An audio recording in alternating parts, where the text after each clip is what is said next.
Welcome to Bruins Overtime Live, presented by BuyAToyota.com. For offers not seen on TV, visit BuyAToyota.com. Alongside Billy Jaffe and Andrew Raycroft, I'm Dale Arnold. It was a kind of a fun night for the Bruins. They get 7 goals from 7 different goal scorers. They get milestone points and goals. They get first goals. They got a little bit of everything here tonight. They get a win. Got a win. Another win. Just 2, in their last, 13 now? Yes. Memory serves correct.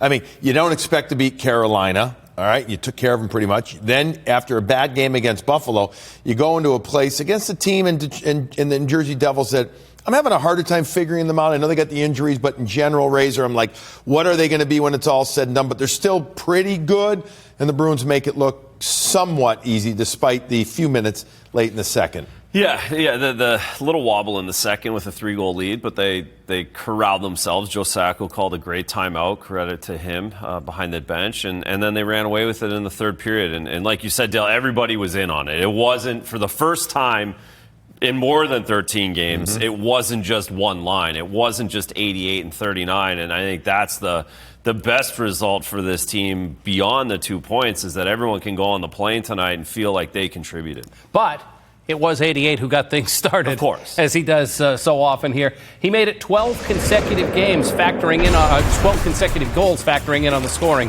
Pastrnak scoring his 41st. Yeah, and this is, we talked about it after the first intermission. I mean, it's just a shot that somehow eludes Jakub Markstrom. It just somehow looks so simple, but when one of the best on the planet do it, it's special, it's cool, it's fun, and David's just, doesn't finish the release completely, which somehow finds low blocker. Just awesome.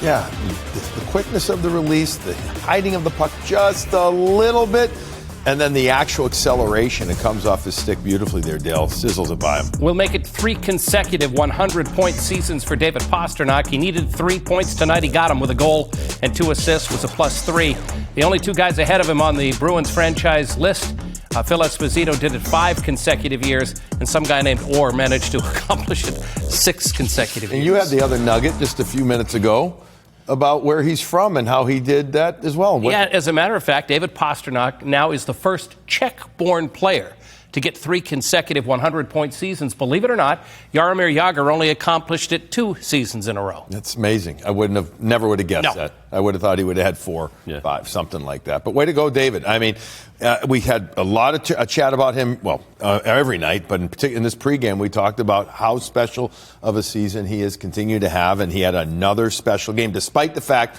that he is the center point, the focal point, the game plan from every opponent out there. He's dominant. He's a superstar. And, the Bruins are lucky to have him and the ability to build around him. But I think on top of all that, his skill and what he does is just his mentality. And we've talked so much about that, his leadership, his process through this tough 2-month stretch for the Boston Bruins, and how he showed up essentially every game and worked and tried to lead has been impressive. Pasternak's goal was unassisted. Michael Callahan scored to give the Bruins a 2-0 lead at the end of 1. And then Jakub Lauko scored unassisted early in the second period to make it a 3-0 game. Yeah, and a little whoopsie right there from Luke Hughes, who actually was the player that got forced into the bad pass that led to the Pastrnak first goal. This is Lauko who gets by him. And watch right there, he gets inside positioning. The puck is going to turn on its side, as we talked about in intermission, and it gets perfectly on the middle toe of his stick, not the heel. See, it goes more up the toe, Dale, and he absolutely rockets it upstairs. Markstrom's like, who shot that? Right there. 88 again? Right. And he's a lefty on the inside. There's such a difference for coming down with speed like that. Razor, from a goalie's perspective, I got to imagine it's a big-time difference to your reading where the shot. But if I'm a righty coming down that side, which I am, I've got less to shoot at then. Far side. I've got far side, and if I hit that, it's luck. Yeah, right? that's right. I mean, or the only far side I'm doing is going maybe puck off pad far side if I've got a weak side guy driving the net. So Lauko has it to the inside, and then add it to the little boomerang effect with the puck going on its side there. So the New Jersey Devils scored a couple of goals in 19 seconds to make things a little squirrely there in the second period, but the Bruins had a 4-2 lead going into the third, and Morgan Geekie got the goal that he's been looking for. Yeah, this was the big one, and to line it up with David's 100th point is how it should have been this entire season. Again, David knows he's there. He waits for him to be there. Look at Zadorov holding his head, knowing how great that pass is as David goes up the wall. He looked for Geekie before, when he was behind the net, knew he would be there as he worked up the wall, and they're all really excited to see Morgan Geekie get the 30th goal. Now, it was Pasternak's 100th They'll point. cut that one in half. He went and grabbed the puck, but he handed it to Geekie for his 30th goal. I see it. Yeah, I get it. absolutely. I got David's like, I'm going to get 100 every year for the next 8 years. So You know, it's a great pass as we take a look at his stats from Morgan Geekie's stats when the camera really can't keep up with where the puck is, right? Exactly. You know, you don't get the clean look at Geekie's deflection into the net. 8-game point streak for Geekie, 6 goals, 8 assists, 14 points, 14 shots on goal. Tonight he had a goal, was +3 with 3 shots on goal. It was just one of those nights for the Bruins, and things were humming. They were for them, and they weren't for the Devils. And the Devils, after they made it 3-2, they were like, all right, we're okay. And there was a close call or two after they made it 3-2. The Bruins settled down, etc. Once it was 5-2, you could just see the Devs be like, okay, let's get out of here. I mean, how surprised you were that they had a goalie change halfway through the third? That happened to me once, and I was ready to go down the bench to get the coach. Yeah. Put me in with 8 minutes left like that. I was wondering who was more mad, Markstrom or... Allen's. They're both equally mad, probably, and for 2 separate reasons. But Allen was certainly not happy to go in there with 9 minutes left. It was a night of firsts for the Bruins. You had Michael Callahan get his first NHL goal, the kid from Franklin, Massachusetts. You had Fraser Minten, who scored his first goal as a Bruin. It was his 3rd goal of the season in the NHL, but a snipe.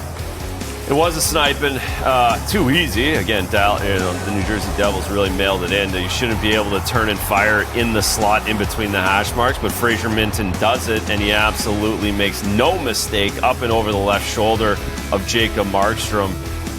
Great play, great goal, and it's nice, again, to get that first one as a Bruin. I don't know if you caught, there was a fan in the background there. After the goal goes in on the first replay, Razor, she looks to her husband and says, how about right now? Can we leave? Can we go? Can we see that one more time? The car should be running right now. How about right now? I'm pretty sure it's what she says right here. I don't know if we get this good or not. Good. Here we go. Let's see. And the puck goes in off, and here comes Minten. Nice turn, pivot, upstairs. And now watch, coming up. Oh, it's another angle, unfortunately. Yeah, maybe this is the one. I don't. She's going to go to the board right here. Right. No, there's the first. It's the first one. We got to get it there. It's the first one. You'll see. We'll do it when we can get it racked up. He started the night doing my job. I was doing everybody in the back. Doing Derek's and everybody else's in the back. I just loved it. Okay, how about right now? The hardest working man in showbiz. Our star of the game, presented by Subaru of New England. Fall in love with a brand new Subaru. How do we not bring this guy up? Most consecutive goals factoring in on for David Pastrnak. Make it 13 consecutive Bruins goals. Ended in the second period with Jakub Lauko's unassisted goal. But the only guys with more in NHL history are named Lemieux and Jágr. Wow. And he's tied with Lemieux and a guy named Gretzky. I mean, that is a remarkable statistic. A bit of a fluke, understandably, if you think about it. But it's a remarkable number. It is. We're starting to get into that legend in the making territory, Razor? Is that too grandiose? No, it isn't, because we show graphics every night, and tonight it's Jágr, Lemieux, Gretzky, Esposito, or Bork, or Bergeron, Marchand. It's what he is. Mm-hmm. It's what he is. Well, David Pastrnak helped lead the way again tonight, and after the game, he spoke to Adam Pellerin. David, I know the season hasn't gone the way you wanted it to, but how important was it to have a fun night like this? Yeah, definitely a good win for our group, especially after their pushback in the second, they came back we took a time out to regroup and extended the lead. So I think that was credit to us, and it's a good team over there. So good win. Yeah, Mike Callahan scores his first NHL goal. You got Fraser Minten scoring his first goal as a Bruin. Fabian Lysell gets his first point. Nice to see the young guys contribute too. Yeah, 100%. You obviously could see the last couple of games that with each game that they get, they're feeling more comfortable with the puck and around the room. So definitely good for them to get on the score sheet as well. And how I said earlier, I can't wait to see what they bring next. You reached the 100-point milestone for the third straight season. Only Phil Esposito and Bobby Orr have done it in more consecutive seasons. What does that mean to you? Yeah, I mean, for me, it's I'm always the offensive player. That's where that's what I'm supposed to do. So obviously, very honored. It's not easy in this league, but at the same time, I feel like that's my job. And obviously, I wish it would be under better circumstances. But you know what? Obviously, it's good, but nothing changed for me. There's only one thing that I'm chasing. Congrats on the milestone. Congrats on the win. Thank you. We've got plenty more to come on Bruins Overtime Live. But first, just for Billy. Here it comes. Here it comes.